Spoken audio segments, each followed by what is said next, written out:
The opinions and views expressed by individuals during this broadcast are their own and may not be the opinions of this network, their group, or other organization they may be involved with.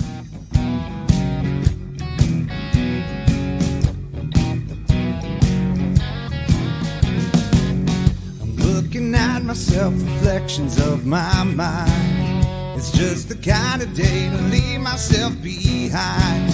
So gently swaying through the fairyland of love. If you'll just come with me, you'll see the beauty of Tuesday evening news. Tuesday evening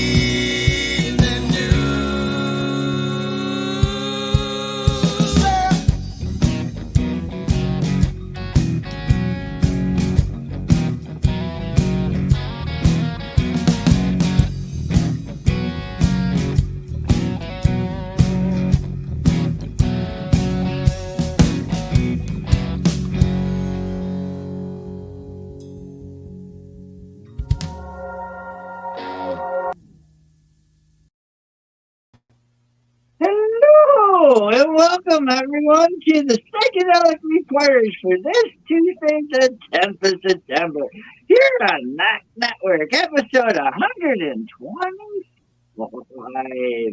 The video news podcast focused on psychedelic medicine being reported in mainstream media.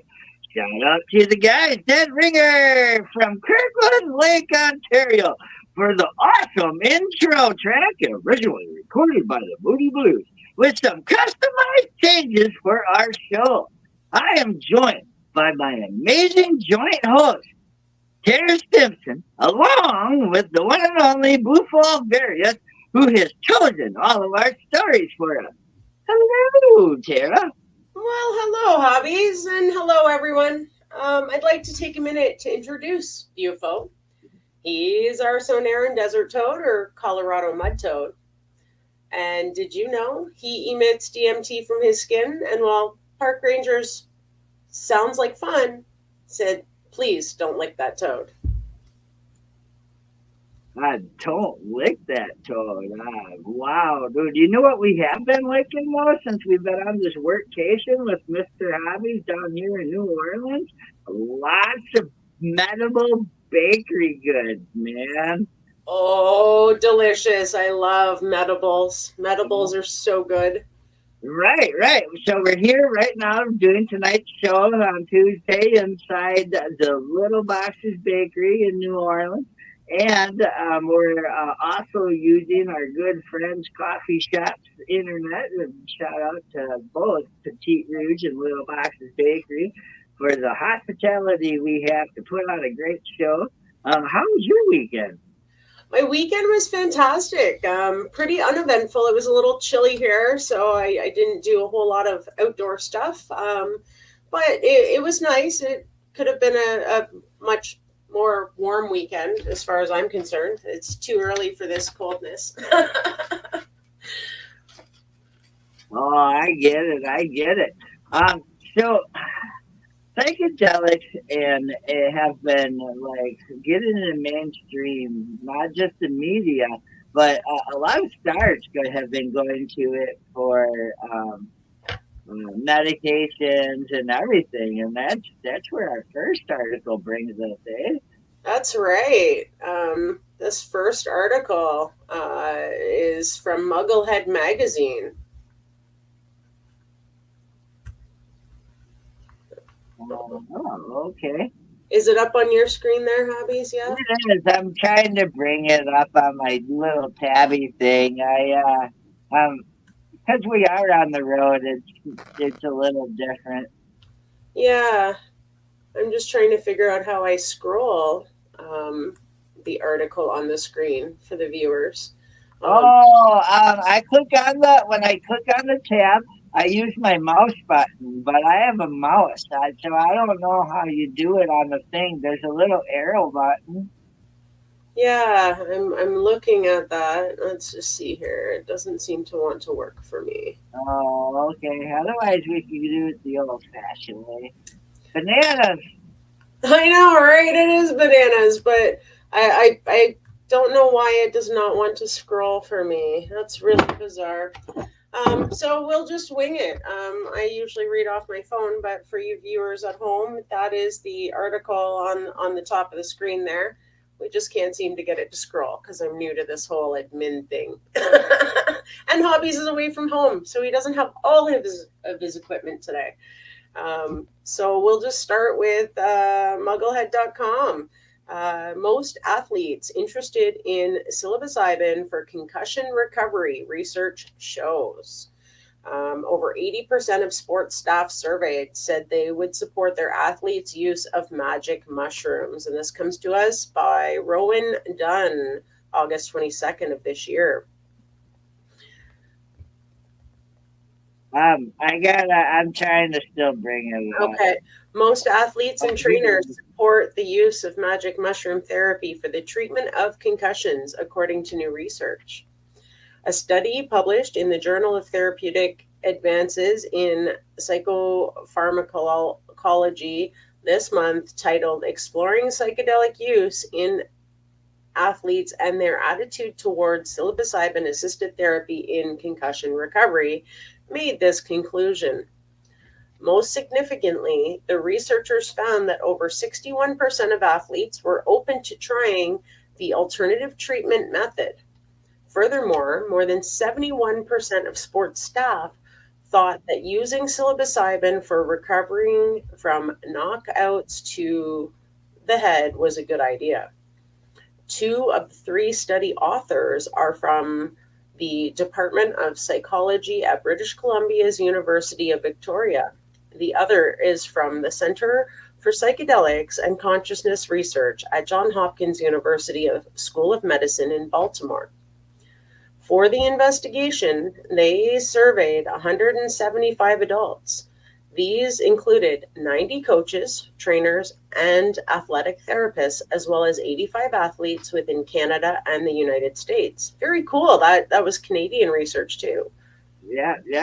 So current research with psilocybin suggests that examining its use in athletes post-concussion for the management of mood and cognitive systems is a worthwhile endeavor, the author said in study. They say that this is the first survey to examine athletes' willingness to try psilocybin therapy and to assess whether their coaches supported their treatment. Meanwhile, others say that other athletes who have experienced brain trauma should be more than just willing to try the psychoactive fungi. They should get on it. A former NHL hockey player just posted about how the psychedelic had helped him with concussion recovery when other treatment methods proved to be of no use. If you are concussion being wow, dude, go check out this article for the cool pictures. Several athletes are advocates. So Carcilla isn't the only hockey player to preach about the life-changing impact of psilocybin treatment. Former Philadelphia Flyers player Riley Cote has been an advocate for mushroom therapy in recent years. He is known for having his fair share of scraps on the ice, which contributed to brain health issues. I fought everyone and their brother in my career, Cote said. He had at least 3 concussions during his time in the sport. Upon retiring in 2010, he learned about the emerging research on psilocybin treatment. Wow! Isn't that wild, eh? Yeah. Coate now believes it's his duty to share the knowledge about how beneficial it is. I think these are spiritual medicine, and I just feel like it's the right path for me, he explained. Boxers Mike Tyson and Mike Lee are also known for their passionate advocacy for psilocybin mushrooms. Tyson trains while under the influence on a regular basis. The heavyweight monstrosity is currently using them as part of his training regimen for the upcoming bout with Jake Paul, which we covered actually prior on another episode here. I feel so beautiful. It takes me to heaven, baby, he describes. His enthusiasm recently inspired him to create the Mycadelics mushroom grow kit. Lee is known to have attended mushroom retreats in Jamaica 2 years ago alongside Coat.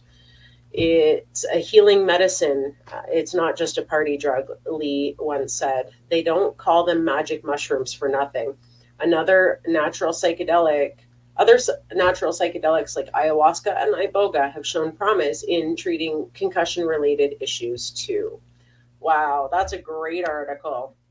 It is. It is. And the more we see stars and whatnot and athletes going into psychedelics, the more the world is going to loosen up the grips, because if you're spending $1 million or whatnot on a couple players or whatnot, and they're starting to use these transformations and natural ways and whatnot, I- again, you're spending on someone, a tool, a person who plays sports for you millions of dollars. So I mean, get that guy the best damn medicine. Yeah, absolutely. Absolutely. Why wouldn't you, right? Yeah. Yeah. Yeah, I think it's great that these stars are all coming out and talking about their experiences with it, not being a party drug, even though a lot of these big sports people, I mean, they're party animals behind the scene. They play hard and they play harder, right? So it's great to see that they're now looking at it as a medicine and something that can help them to be better, not just physically, but mentally as well. Well, and they're not far off. The more you get into the studies on it helping different concussions and different things, and not just the PTSD, the addictions, the whatnot, now you're getting into the stuff that people and doctors have been experimenting and baffled on trying to perfect ever since. Right. Absolutely. So it opens more doors. It is. Absolutely. I'm so stoked about that. Colorado Springs, Colorado. And then, wow, dude, this is a first psychedelic church run by Colorado's man, by Paige Reynolds. I wonder if he knows our dude we like. Yeah. Dave Hodges. Maybe they know each other. Wow, a church in El Paso County is making a name for itself as the first psychedelic church in the state. Community of Pack Life founder Benji Tio Piquadas I'm sorry if I said your name wrong. Says the use of psychedelics is meant for healing while creating a more connected community. Wow. Wow. Yeah. Community of Pack Life founder Benji. Oh, we just read that. Never mind. I'm down here. Topiax Des says the gatherings at the church include taking a microdose of dried psilocybin mushrooms or DMT. Theo Diaz then leads a discussion topic focused on healing. In the 60s and 70s, we were on the cusp of being able to treat so many veterans and so many different psychiatric and psychological disorders, but we shut it all down. TOPX Des said, with a degree in psychology, he is aiming to change that with homegrown psychedelics. The use of magic mushrooms was decriminalized in 2022 after Colorado voters approved Proposition 122. However, that has not stopped people from voicing their disagreements. Teo Des acknowledges that his lifestyle isn't for everyone and has even had multiple altercations with nearby neighbors.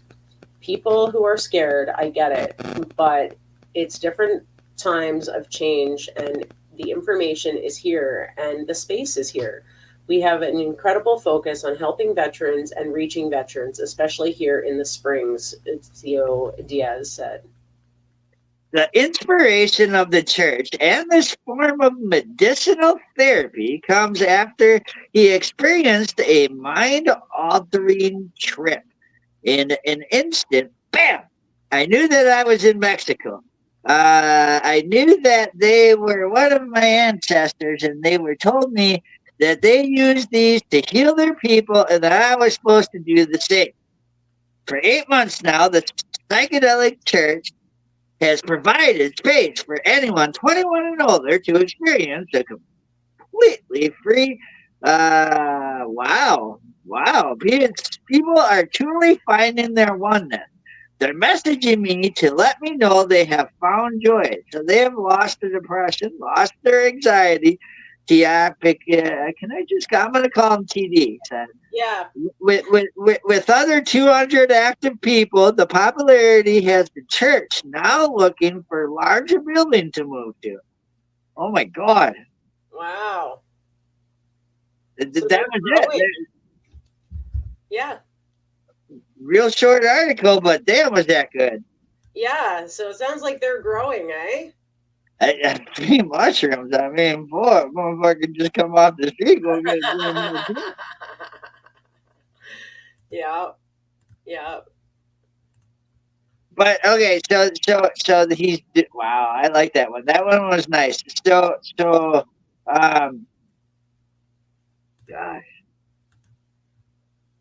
something about the indigenous. He was indigenous, right? Yeah. Okay. Yeah, I believe so. I'm just working on this next article here for us. That's all right. I pulled up the Mike Tyson one. Oh, did you? Yeah. I was like, oh, hey, look, it's Mike Tyson.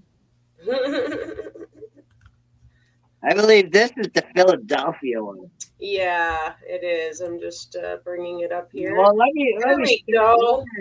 This comes from us from WHYYY.org. Well, man, researchers and scientists will convene in Philadelphia to explore the future of psychedelic research.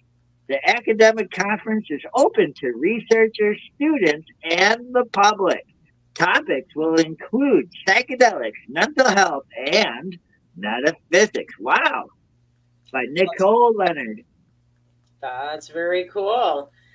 Researchers and scientists from all around the world will convene in Philadelphia next month to talk about one thing: psychedelics.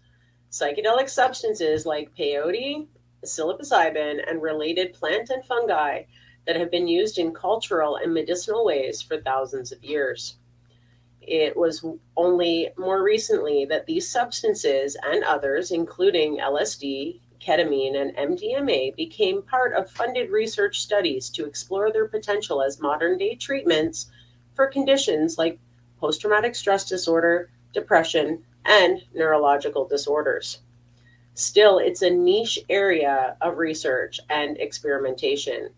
That's why Taylor Andrews Flatt, a psychiatric mental health nurse practitioner and co-founder of the Penn Psychedelics Collaborate, said bringing everyone together to share ideas and information can help move the field forward.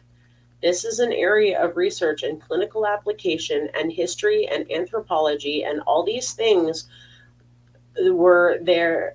There is so much interest. Flatt said, there's so much potential for learning and exploring and healing that it has the right to be explored, and we can do so safely.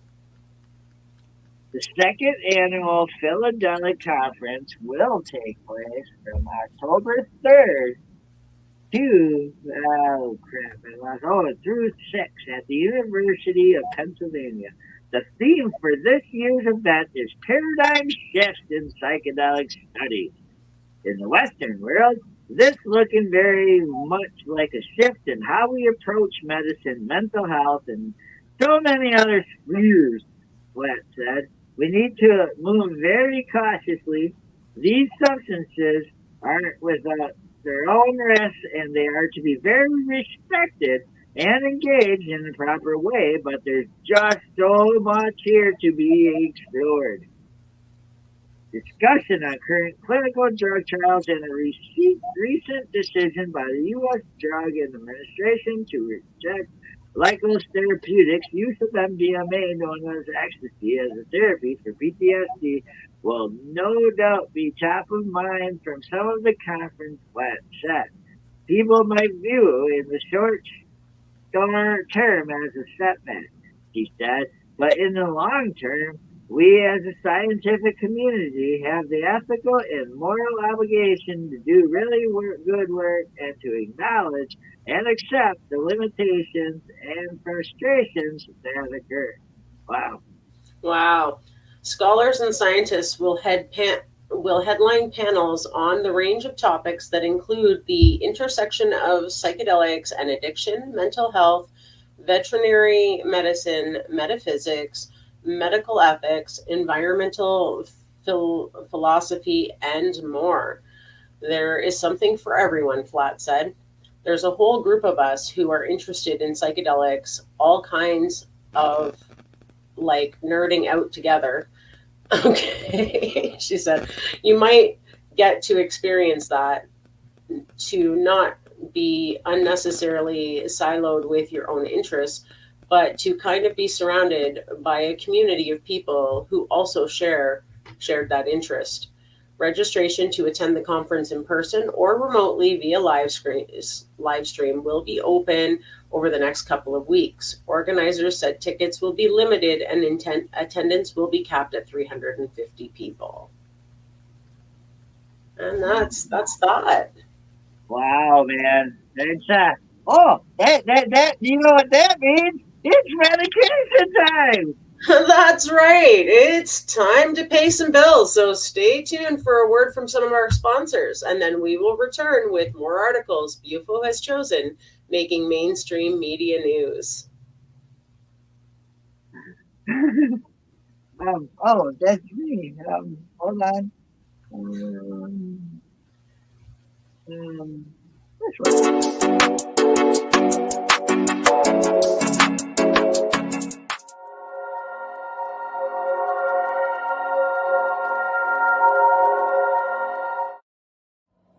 Hey, hi, my name is John Mark, aka Sublimator Warrior, and I would like to welcome you to Smoke Signal in Tyndinaga. One dab make your whole dome drip sweat. One dab make the homies all dip set. One dab, only really need one dab. One dab. Smoke Signal is a medical dispensary where you can get all your products and needs. Vaping a whole bunch. Might just start laying off the blunts. God. Ooey, ooey, gooey, that's a sticky dab. Sticky dab. Might just have to put this one on Instagram. Go and hold it in, feel it in your ribs. So come and check us out in Tyndinaga. 55 Highway 49 in Tyndinaga. It's on the res, and we're open from 10 a.m. to 8 p.m. 7 days a week.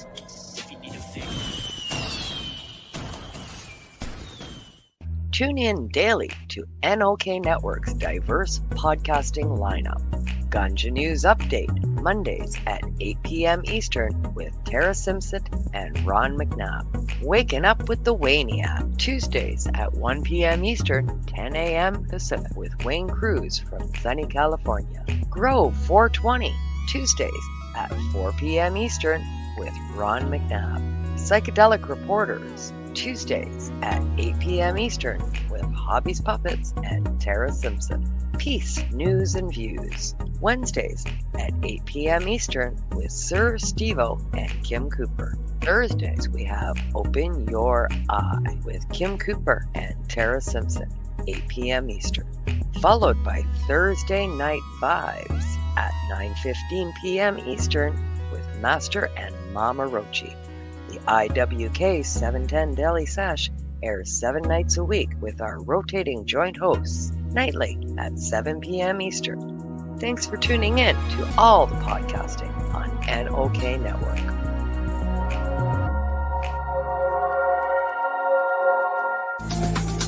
Are you a Northern Ontario resident searching for credible information on cannabis as a medicine? No Sir is here to help. Established in 2013, Northern Ontario Cannabis Education and Resources is here for you. No Sir Director Kim Cooper brings you 45 plus years experience utilizing cannabis as a medicine, and she is spreading that education across the North. Activism, referrals, resources, and more at NOSER. Don't be a jackass. Say no, sir, to propaganda with NOSER. Find them at www.nocer.ca.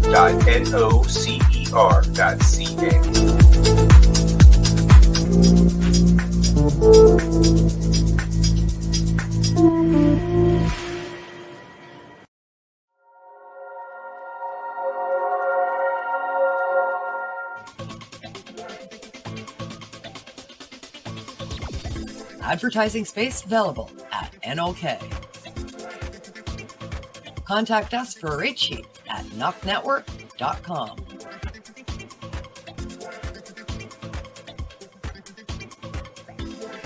Send us a message on our social media platforms or email us at info@NOKNetwork.com.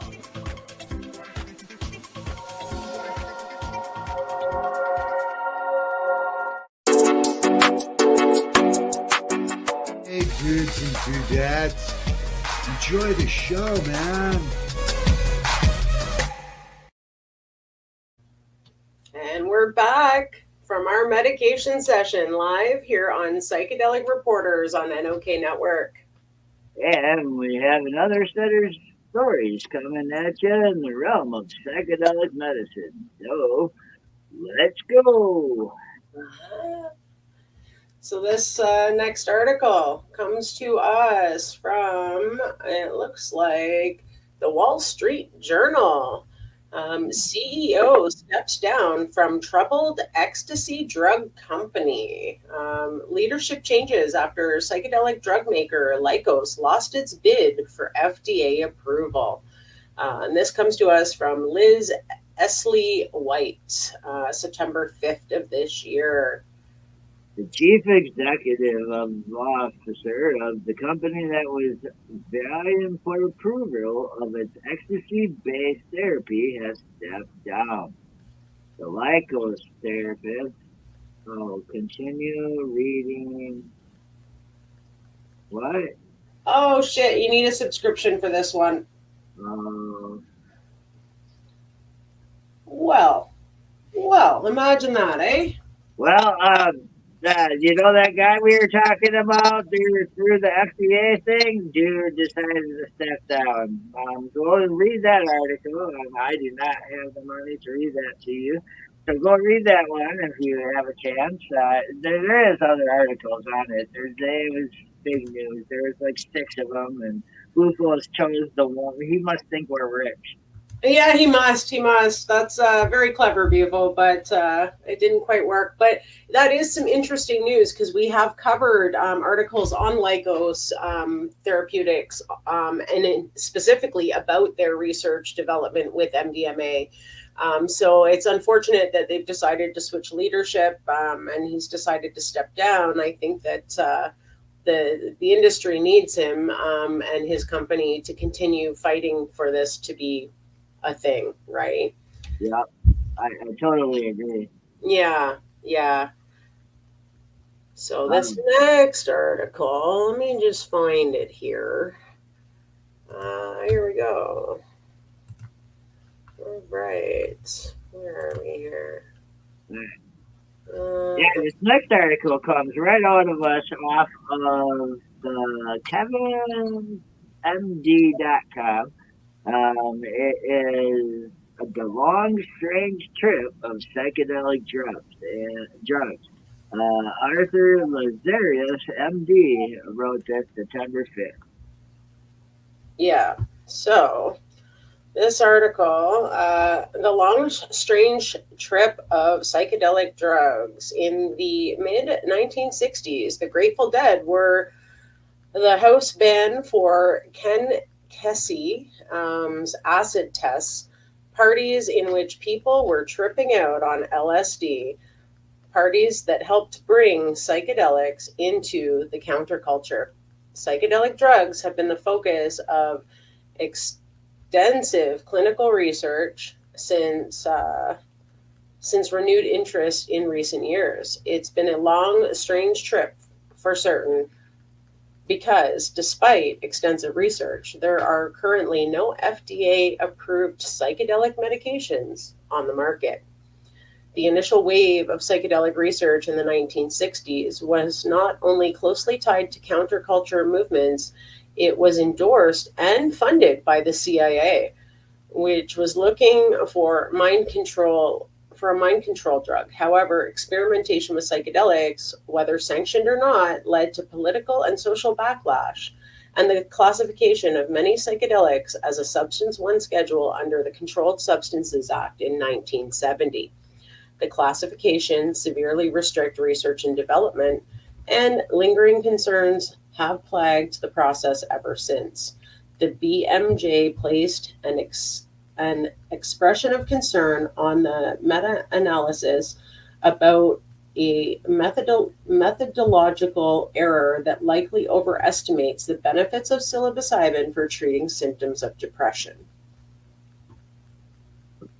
Oh, sorry, I was drinking my edible coffee. Can you read the next paragraph so I can? Sure can. The most recent blow was dealt by the FDA Advisory Committee meeting in June of 2024. The Psychopharmacologic Drugs Advisory Committee voted 9-2 that the available data failed to show MDMA, commonly known as ecstasy, was effective in treating patients with post-traumatic stress disorder. And by a vote 10-1, it was deemed that its risks outweighed its benefits, even with a proposed risk evaluation and mitigated strategies. The FDA was not bound to accept the recommendations of the committee. Nevertheless, 2 months later, it declined to approve the treatment without another study or other stipulations. The rigorous process of FDA approval involves multiple phases of clinical trials to demonstrate safety and efficacy. The psychedelics present unique challenges in designing and conducting these trials due to their complex effects on the brain. One significant challenge is clinical trial design, particularly with regard to functional unblinding, a situation in clinical trials where participants and or researchers can infer which treatment a participant is receiving, despite efforts to maintain blinding. Psychedelics typically produce intense and unmistakable psychoactive effects such as altered perception, mood, and cognition. These effects are usually quite different from those of a placebo, making it relatively easy for both participants and researchers to guess whether a participant has received the active drug or a placebo. This awareness can introduce bias as participants' expectations and researchers' observations may be influenced, potentially skewing the trial's results. Wow. Yeah, so we kind of touched on this in another article before where they were saying the same thing. Like, once the participants were given either or, the ones that got the right stuff knew they were on that stuff. Yeah.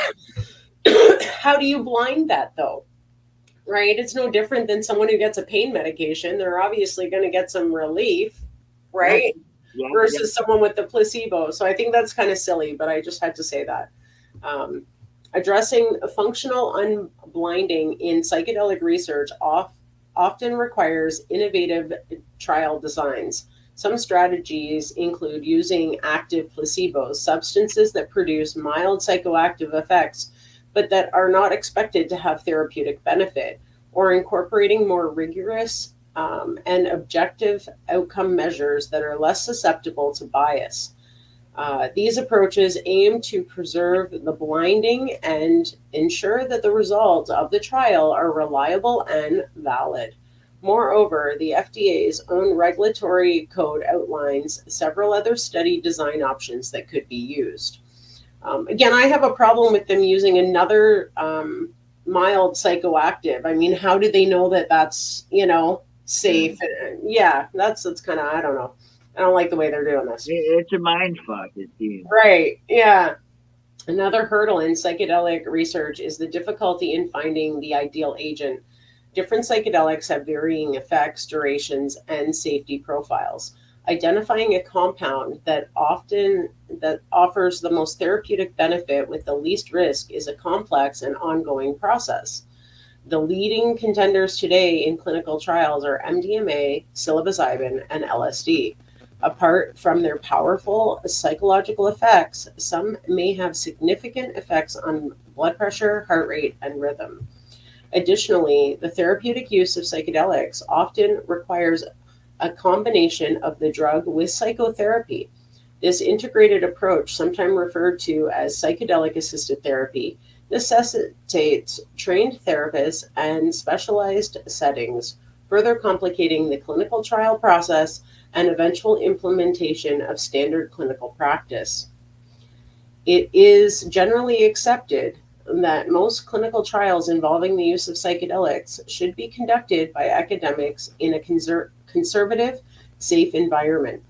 However, this has not allayed concerns about misconduct during the trials, underreporting of serious adverse events, and in one incident, alleged sexual misconduct by an unlicensed therapist with a patient, prompting the scientific journal Psychopharmacology to retract 3 papers for protocol violations amounting to unethical conduct by researchers. Again, I mean, if they put cameras in the room, that could mitigate some of those sorts of things. Just saying. Oh, yeah, reading again. More coffee. My bad. Other concerns to do indeed play a significant role in psychedelic research. This coffee tastes so delicious. If you've never had a medical coffee, go, oh, man. The hallucinogenic effects of psychedelics can lead to challenging experience, and there is a moral responsibility to ensure that participants are not harmed. This includes through screening, informed consent, and providing adequate support during and after the experience, which is why an REMS program would not certainly be a requirement of an FDA-approved agent. Researchers are also helpful that the FDA will clarify how psychotherapy should be utilized in future psychedelic traits. Historically, limited funding in psychedelic research due to stigma and regulatory barriers, this has been an issue. This is beginning to change as more private and public entities recognize the potential benefits of these substances. Recent studies have shown promising results in treating conditions such as depression, PTSD, and substance use disorders. Organizations like MAPS, Multidisciplinary Association for Psychedelic Studies, and academic situations are conducting rigorous research to building a strong evidence base. Wow. Yeah. It's pretty interesting stuff.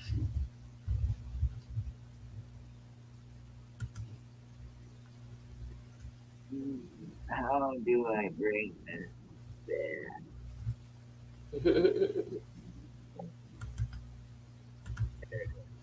Okay.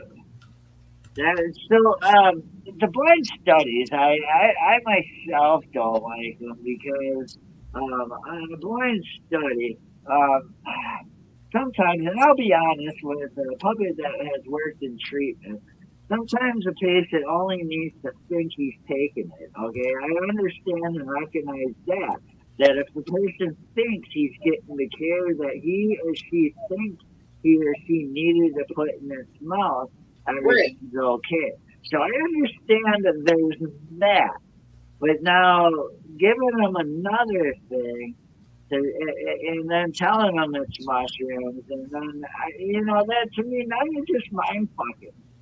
Yeah, yeah. And again, I mean, some people even taking the placebo get what they call the placebo effect, right? Where they think it helped because they got maybe some therapy and, a placebo, right? So the way that they're trying to set these trials up, they don't even make other drugs go through such rigorous stuff, as far as I'm concerned. As far as pharmaceuticals. So why they're Which going would all be classified as a high scheduled drug if they put it on a black market. right? It's crazy. And again, a lot of this research was done many, many years ago. They just don't want to acknowledge it and now want to start from scratch. And paid by government. Yeah. Yeah. Yeah. What do you do? The next article is off of theguardian.com, and this is, actually, the clinic for psychedelic difficulties where people go when the trip never really ends. Derealization and anxiety can result from the use of psychedelics. A Berlin clinic provides non-judgmental help. And this is written by Sayla Love, February 6th, posted Timba. Yeah, so 6 years ago on a work trip to London, James suddenly couldn't read the text on his computer screen. It wasn't just a glitch. Looking around, he realized his whole visual field was filled with static. When he went to the hospital, he told the nurse that he had taken psychedelic mushrooms in Amsterdam with a friend the week before. She said, "This is why we don't do drugs," James said, now 31, using a pseudonym to protect his privacy. Her response made it clear that most doctors I would see wouldn't have much help to offer, he said. After researching his symptoms online, James suspected he had had hallucination persistent perception disorder. Oh, wow, I've never heard of that. So HPPD. In HPPD, a person's visual perception changes in ways that negatively impact their mental health for months or years after taking a psychedelic substance. Over the next year, his only recourse was to search for advice or interventions on forums and websites. As researchers explored how psychedelics might help people with mental health conditions, psychedelics like LSD and mushrooms are losing much of their former stigma, and more people are becoming curious about these mind-altering drugs. Psychedelics have different risk profiles than other drugs. For example, mushrooms have low risk for physical dependency or overdose, but there are still potential side effects like derealization, anxiety, or difficulty making sense of psychedelic experience. And because these drugs are largely legally restricted all over the world, there are limited resources for help with physical symptoms or overwhelming emotions related to psychedelic use. However, James, found a rarity: ambulance psychedish substance, a psychedelic outpatient clinic that is part of a charity university hospital in Berlin. He went to the clinic about a year after his vision started to bother him, and he met an assistant doctor, Dario Jahaletas Massa, who had encountered similar cases and could diagnose James with HPPD. Unlike his visit to the hospital, James said his meeting at the clinic was non-judgmental and empathetic. There is potential for psychedelics as medical intervention, and people who use these substances for spiritual, religious, or recreational purposes. But social discussion and media coverage can focus on the more exciting facets of psychedelic use. James said he had only ever heard about the positive effects. I was never aware that something like HPPD could happen, he said. There's a lot of patients who suffer from psychedelic related problems, said Tomislav Magic, a psychiatrist who created the clinic in 2018. They don't have anywhere to go. What does the clinic treat? HPPD, depersonalization and derealization syndrome, psychosis, and anxiety are the most common reasons people seek out the clinic. Sometimes the patient struggles to make sense of traumatic psychedelic experience. Magic. I have seen people who had panic episodes on drugs like LSD or ayahuasca, then experience repeated panic attacks afterwards. The clinic operations from psychedelically informed and a harm reduction perspective, Majik said. Its medical staff don't tell people never to use psychedelics again, but will try to help them pinpoint what is leading to their difficulties and find the right treatment. The clinic has about 10 to 15 patients a month, a couple of a dozen virtual clients. Once a doctor determines what the issue is, they direct a user to next steps, which might include medication, psychotherapy, or simply validation. Most people arrive at the clinic desperately seeking with understanding of what's happening to them. We haven't done any advertising, Majik said. Still, people are coming all the time. What do we know about persistent side effects from psychedelics? Can you tell us about that, Tara? Yeah, so many people know about and are wary of the bad trip, seeing frightening visions, or having strong negative emotions while taking a psychedelic drug. But only recently has research turned to difficulties that persist after a trip. In October of 2023, one study from researchers involved with the Challenging Psychedelic Experiences project described some such difficulties based on reports from 608 people. About a third of the people surveyed said they had been dealing with their symptoms for more than a year. The most common issue was emotional difficulties. For example, one person wrote, about 18 months, I awoke with the sun every morning, full of a feeling of absolute terror. Sometimes my anxiety would be so high in the morning that I would physically shake from the energy. Others felt extremely isolated, like one person who reported dropping out of high school, giving away their personal possessions, withdrawing, untrusting, disengaging from friends. Richard, a 24-year-old based in Berlin, used his name only and developed HPPD. His visual disturbances started after a DMT trip. For years, he has had sensitivity to light from screens or light bulbs, which remains in his vision as an afterglow. It really freaked me out to have a layer between my eyes and the world, he told me, saying his vision was basically never clean. In months after his DMT trip, Richard started to have a kind of anxiety that Majak said he said is referred to as existential confusion or ontological shock. I was confronting the realization that I am a person and I am a form of life that evolved over time, that some part of me somehow decided to put me in the relationship I was in the city I moved to make the decisions I made until that point, Richard said. And that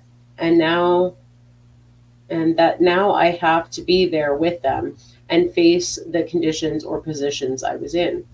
This type of experience is not a psychiatric disorder, but rather a state that can be hugely disruptive. They say it's difficult to make sense of it, and it has been so overwhelming, positively or negative, but it's too big, Majek said. It's too otherworldly to know how to bring this into everyday life. Are there other options for treating psychedelic side effects? For those who can't make it to Berlin, Jules Evans, director of the Challenging Psychedelic Experience Project, runs an online peer support group for psychedelic difficulties. Fireside Project is a psychedelic peer support hotline for having Difficulties with psychedelics either while on drugs or later. There are a number of groups dedicated to psychedelic integration. The way people process their experiences and make sense of them in daily life, in person or online. The International Center for Ethnobotanical Education, Research and Service has a support center that offers 6 free therapy sessions for those struggling after a psychedelic trip. But psychedelic integration is not well-defined construct, and there is a huge variability of what support exists and how hard it is to find. Mosaic thinks that psychologists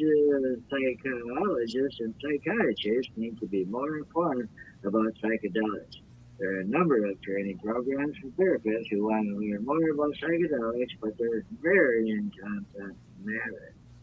But overall, there aren't many satisfying options for people with psychedelic difficulty.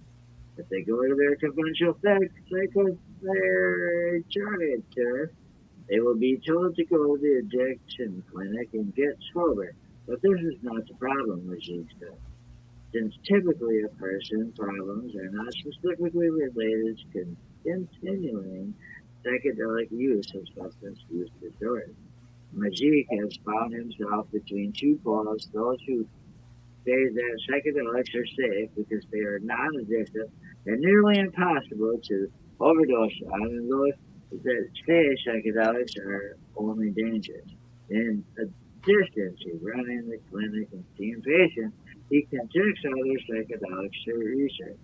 For instance, a study on psilocybin for treatment-resistant depression, and another on 5-MeO DMT. They can be beneficial, Majik said. They are also harmful for some. Wow, gosh. Wow, eh? You want to read the for Richard part? Oh, sorry, I lost the article. hang on. Well, it's actually only 2 articles. Let me finish it. Okay. For Richard, it was hard to imagine bringing his medicinal anxiety to a traditional physician. It's difficult to find somebody to talk to that and not that think you're crazy or psychotic, he said. He is grateful for the recognition he found at the outpatient clinic. I was overwhelmed, unable to manage my life, my health, but I was at least capable of reaching help. I was looking that I was help accessible. It's I'm enjoying this article. It was well written. She talked about this guy's case. He reached out to the different the things, and it just it made me feel good. Yeah, lots of good articles this week. Again, I think that they're really overshooting this. Like, we got to research.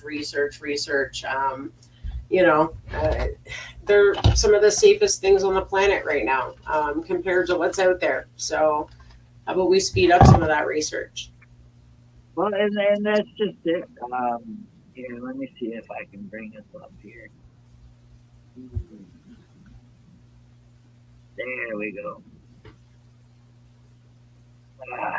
Yeah, no, it's and there's, like you have said, there's people willing to put the stuff in their body and be honest about what's happening, as long as they get the therapy, the expensive shit. That expensive. I mean, I understand everybody's doing the therapy they want to do. Basically what the trip sitter is now doing, and call it a psychotherapist, analyst, whatever the fuck shit. Mm-hmm. Yeah. I don't even know. There's so many people who would benefit from these medications, and they're just dragging their heels on it. But yet, more harmful substances are being decriminalized around the world, because there's no money in healthy people, right? So if we keep them sick and addicted, that's better than actually treating the conditions that are leading to the problems. I don't get it. I don't either, but I do know, and I want to thank you, the guest, for joining us here on Psychedelic Reporters on NOK Network, and for tuning in to our video podcast on NOK Network's Rumble and YouTube pages, as well as our social media site. That's right. We sure hope you've enjoyed your update today on mainstream media coverage of psychedelic advancements from around the globe. And many thanks to our sponsors and to my joint host, Tarra Simpson, and to Bufo Alverius for choosing the stories, and to you, the listener, for joining us each week on Psychedelic Tuesday, and to Little Boxes for this medical coffee that is kicking in. Let's hear from Dead Ringer again from Kirkland Lake on our way out.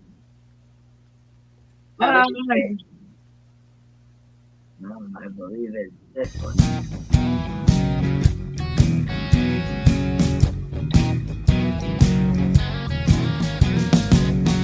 Looking at myself, reflections of my mind.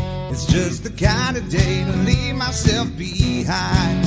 So gently swaying through the fairyland of love. If you'll just come with me, you'll see the beauty of